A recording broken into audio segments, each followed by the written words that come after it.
providing for some gaps which I think need to be looked into when we are still under this budget cycle, so as I am sure I am fully representing Homa Bay County and Kenya as a whole. Mr. Speaker, allow me first to appreciate the Gen Zs and to appreciate this House and to appreciate for the first time President Ruto for having not signed the finance bill. Mr. Speaker, I want to say that I appreciate the Gen Zs for having told us, reminded us that we must take up leadership.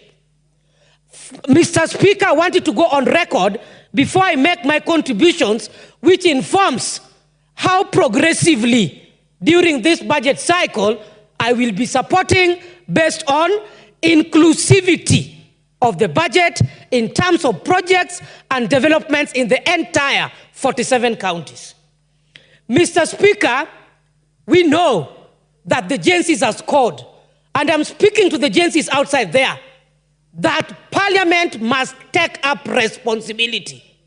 It is not signing, sleeping on the benches, say aye, nay, without listening and critically analyzing.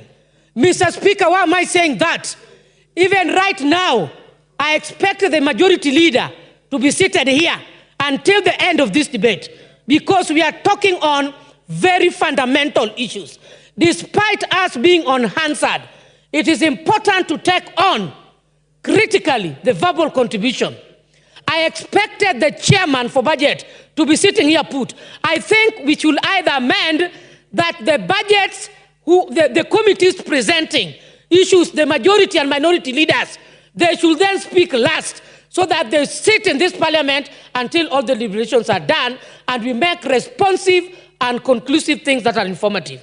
Mr. Speaker, I empathize with the families who have fought hard and their friends, relatives, and children have shed blood to make Kenya reach the point that we have reached. Mr. Speaker, this informs all of us in the entire nation that leaders must be responsible, must be knowledgeable, and must be ready to listen. We listened as a Parliament, and the Gen Z scored on bringing down the finance bill. I am very happy, Mr. Speaker, that technology must also be upscaled by this House, and I'm happy that I sit in the Committee for Communication, Information, and Innovation. The reason as to why some of us even sit longer here, Mr. Speaker, before contributing is because the gadgets never work. If we are not able to handle such mere things, the Gen Zs are on experts. I know we have struggled in this country. Our children have carried stones. The Gen Zs simply went technological and brought this country to a standstill.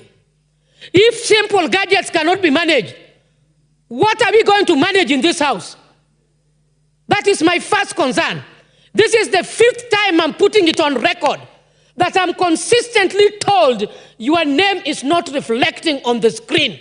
Yet on my side, I insert my card at the right time, it is blinking, it confirms that I'm in the House. We must be responsible and correct simple mistakes.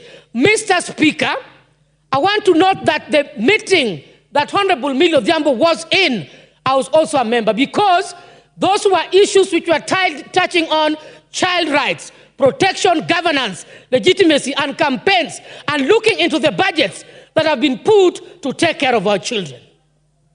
Mr. Speaker, it was affirmed in that meeting by the Gen Zs who represented, which is true, that systems have collapsed in this nation. This issue of psychophancy, the issues of MPs thinking that they are the only ones who have failed this nation, we must take it up from the grassroots, Mr. Speaker. How resources are utilized, how budgets are done, how public participation is conducted in all our respective counties must be realistic and to the true cause. Mr. Speaker, on contributing to this budget, I'm informed by